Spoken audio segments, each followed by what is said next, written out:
रात के समय कई सारी भेड़ें लोहे की खदान में खनन कर रही थी। तभी टाइलोंग वहां आकर खदान को तबाह करता हुआ भेड़ों से कहता है, मेरे वापिस आने की खबर पूरे गांव के साथ ड्रैगन योद्धा को भी दे दो। असल में टाइलोंग कुंग-फू पांडा के फर्स्ट पार्ट का विलेन और मास्टर शिफू का भ्रष्ट शिष्य था, जिसको पो यानी कि ड्रैगन योद्धा ने आत्माओं की दुनिया में भेज दिया था। लेकिन अब वो वापस कैसे आया, ये हमको आगे पता चलेगा। वहीं शांति की घाटी में पो अपने दोनों पिता मिस्टर पिंग जो एक हंस हैं और लीशन जो एक पांडा हैं, उनके नए रेस्टोरेंट का ग्रैंड मास्टर उगवे की दी हुई छड़ी से उद्घाटन करता है। वो लोगों की जिंदगियां बचाता हुआ अपने ड्रैगन योद्धा होने का फर्ज बखूबी निभाता रहा था और इसी वजह से वो सभी का फेवरेट भी था। लेकिन खुद को लोगों के लिए बार बार खतरे में डालने की वजह से मिस्टर पिंग को उसकी बहुत ज्यादा चिंता रहती थी। तो लीशान उसको तसल्ली देता हुआ समझा देता कि वो ड्रैगन योद्धा है, उसके जैसा कोई नहीं, तो तुम पो की तरफ से परेशान मत हो। उसी समय मास्टर शिफू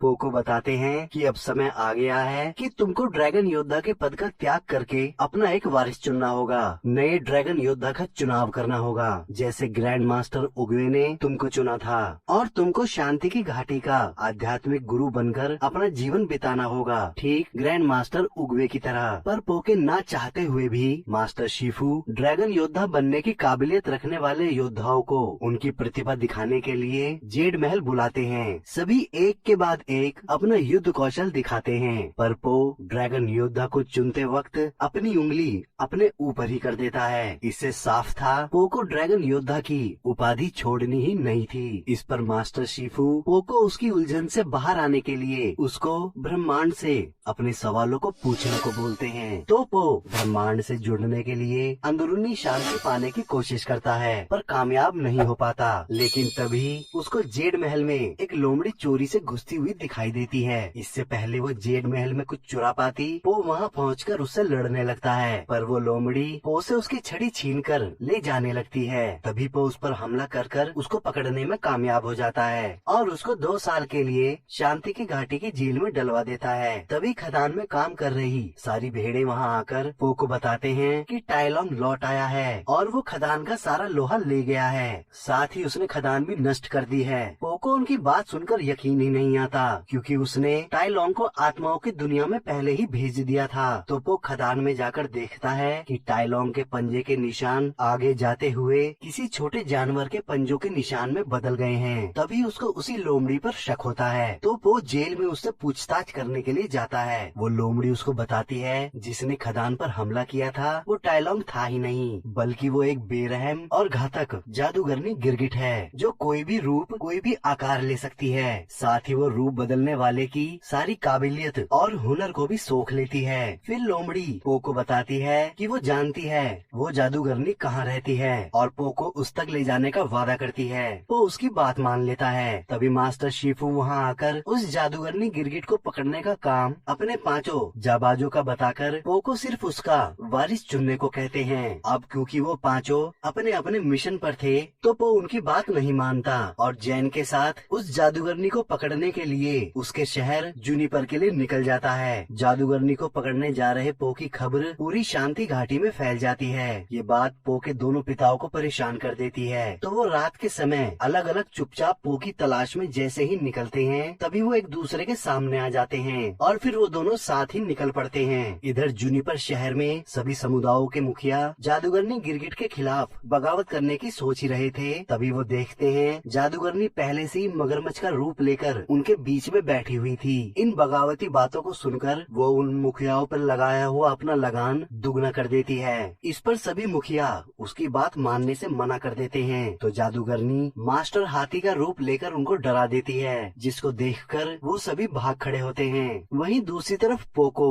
समुद्र पार जूनिपर शहर जगमगाता हुआ दिखाई देता है, तो लोमड़ी जैन उसको अपनी तरफ किनारे पर बने एक लोते ढाबे पर ले जाती है। वहीं से उनको समुद्र पार करने के लिए बोट मिलती। वो ढाबा चोर और लुटेरों से भरा पड़ा था। वहीं पो बोट के कैप्टन फिश से उनको शहर ले जाने का सौदा कर लेता है। तभी उन लोगों को जैन के द्वारा जुए में की गई धोखाधड़ी का पता चलता है, जिसकी वजह से उनमें लड़ाई शुरू हो जाती है। जैन मौके का फायदा उठाती हुई सबकी जेबें साफ करने लगती है, तो पो सबके चुराए हुए पैसे वापस करता हुआ उनसे लड़ता हुआ सीधा कैप्टन फिश की बोट पर आकर गिर जाता है। तभी कैप्टन फिश तुरंत उनको लेकर शहर की तरफ निकल जाता है। रास्ते में जैन पो को अपनी कहानी सुनाती है कि वो एक अनाथ है, इसलिए जिंदा रहने के लिए उसने सारे बुरे काम किए, पर एक शख्स ने जब उसको सहारा दिया तब से वो कभी अकेली नहीं रही। इधर शहर के महल के तहखाने में जादूगरनी लोहे को पिघलाकर कुछ पिंजरे बनवाती है। अगली सुबह पो और जैन शहर पहुंच जाते हैं। वो बहुत ही बड़ा और सुंदर शहर होता है जो लोगों की भीड़ से भरा हुआ था, लेकिन वो जादूगरनी के सैनिकों द्वारा की जा रही वसूली को भी देखता है। वहीं चारों तरफ जैन के वांटेड पोस्टर देखकर वो हैरान हो जाता है। तभी सिपाही जैन को पकड़ लेते हैं, तो पो अपने आप को ड्रैगन योद्धा बताकर उनसे जैन को छोड़ देने को कहता है, पर वो लोग ड्रैगन योद्धा नाम के किसी भी व्यक्ति को नहीं जानते थे। इसीलिए सिपाही पो को जैन का साथी समझकर गिरफ्तार कर लेते हैं। लेकिन जैन खुद को और पो को उनकी गिरफ्त से छुड़ाकर वहाँ से भागने लगती है, तो सिपाहियों की पूरी फौज उसको पकड़ने में लग जाती है। जैन बड़ी मुश्किल से पो को बचाने के लिए उसको एक गुप्त रास्ते से शहर के नीचे बसे एक और शहर में ले आती है। वो चोरों और ठगों का शहर था जहाँ जैन रहा करती थी। वहीं चोरों का सरदार उनसे मिलता है और पो को बताता है कि वो मास्टर शिफू को जानते हैं, पर उसने या उसके लोगों ने कभी ड्रैगन योद्धा के बारे में नहीं सुना, और मास्टर शिफू की वजह से वो उन दोनों को सिर्फ एक रात के लिए वहाँ रुकने की परमिशन दे देता है। दूसरी तरफ पो का पीछा करते हुए उसके दोनों पिताओं को ढाबे पर पता चलता है कि वो दोनों जुनिपर शहर गए हैं। इधर जैन समझ जाती है कि पो एक नेक पांडा है। फिर सुबह होते ही जैन पो को महल के अंदर जाने वाले एक गुप्त रास्ते तक ले आती है। वहीं पो जैन को उसका वादा निभाने के लिए अपनी शांति की घाटी के दिव्य आड़ू के पेड़ का बीज देता है। फिर अंदर पहुंचकर वो देखता है सारे पहरेदार सो रहे हैं, जो भारी आवाज से ना उठकर पो के पाद निकलते ही जाग जाते हैं। पर पो अंदर आकर महल का दरवाजा बंद कर देता है और महल के सुरक्षा कवच को जैन के साथ भेदता हुआ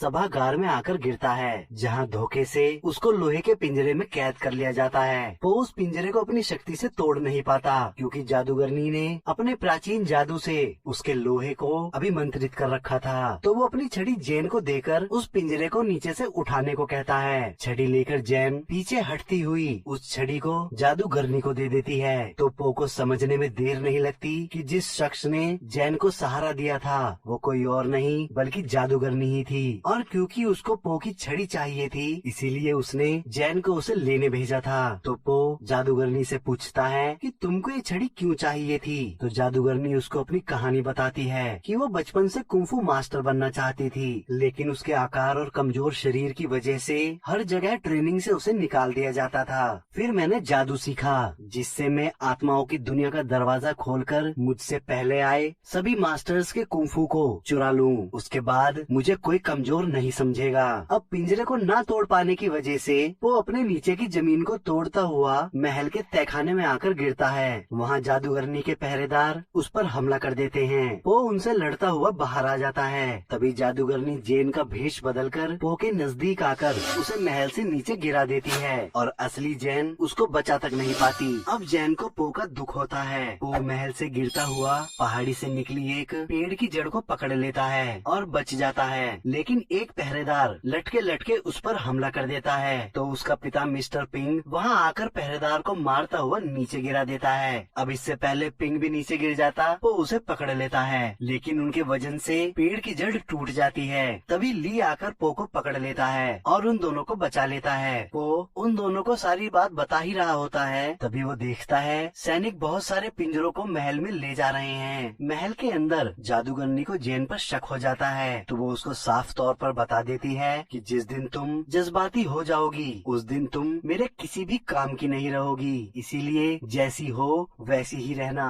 और फिर जादूगरनी छड़ी की मदद से आत्माओं के लोक का दरवाजा खोलती है और सबसे पहले टाई लॉन्ग को बुलाती है। और जब टाई लॉन्ग उसको अपना कुंफू सिखाने से मना कर देता है तो जादूगरनी के सिपाही टाई लॉन्ग पर टूट पड़ते हैं। टाइलोंग पल भर में सब में घुस भर देता है। तभी जादूगरनी उसके कुंफू को अपने जादू से खींचकर अपने अंदर सोख लेती है और टाइलोंग को पिंजरे में कैद कर देती है। उसके बाद वो एक एक करके सभी मास्टर्स को बुलाकर उनके कुंफू को अपने अंदर सोखने लगती है और उनको पिंजरों में बंद करने लगती है। जून ये देखकर दुखी हो जाती है। वहीं पो अपनी छड़ी लेने के लिए वापस महल में जाने लगता है तो जैन उसको जादूगरनी के हाथों मरने से बचाने के लिए उसको रोकती हुई उसी से लड़ने लगती है और फिर पछतावे में आकर पो को गले लगाकर उसको समझाने की बहुत कोशिश करती है कि वो अंदर ना जाए, पर पो खुद की गलती सुधारने और जिम्मेदारी को निभाने का हवाला देकर महल के अंदर चला जाता है। इतने में जैन जादूगरनी की फौज से लड़ने के लिए अपने चोर साथियों को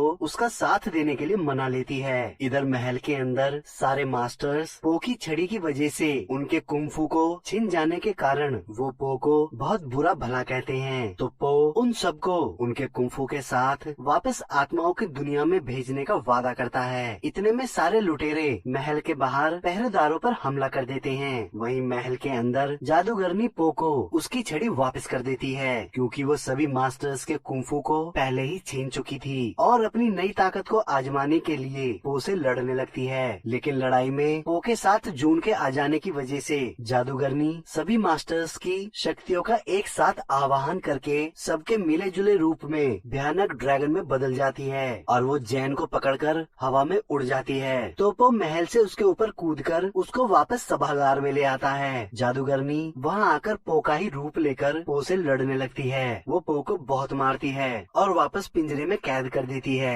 अब पो अपनी छड़ी फिर से जैन को देकर जादूगरनी से उसको लड़ने के लिए कहता है। जैन छड़ी की ताकत को जागृत करके जादूगरनी पर हमला कर उसको हरा देती है। उसके बाद जब जैन पो से बात कर रही होती है तो जादूगरनी चुपचाप पो पर हमला करने के लिए जैसे ही उस पर कूदती है पो उल्टा छड़ी से उसको पटककर मारता है और फिर छड़ी की मदद से सभी मास्टर्स के कुंफू को वापस कर उनको पिंजरों से आजाद करा देता है। फिर टाइलोंग के साथ सभी मास्टर्स पो को सम्मान देते हुए उसके आगे अपना सर झुकाते हैं। फिर पो आत्माओं की दुनिया का दरवाजा खोलता है और टाइलोंग जादूगरनी को लेकर सभी के साथ आत्माओं की दुनिया में वापस चला जाता है। उसके बाद शांति की घाटी में वापस आकर पो ड्रैगन योद्धा के लिए जैन को अपना वारिस चुनता है। मास्टर शिफू इस चुनाव से उतना ही परेशान होते हैं जितना कभी वो खुद ग्रैंड मास्टर उगवे द्वारा पो को चुने जाने पर थे। फिर पांचों जाबाजों के वापस आने पर जैन की ड्रैगन योद्धा वाली ट्रेनिंग शुरू होती है और ये कहानी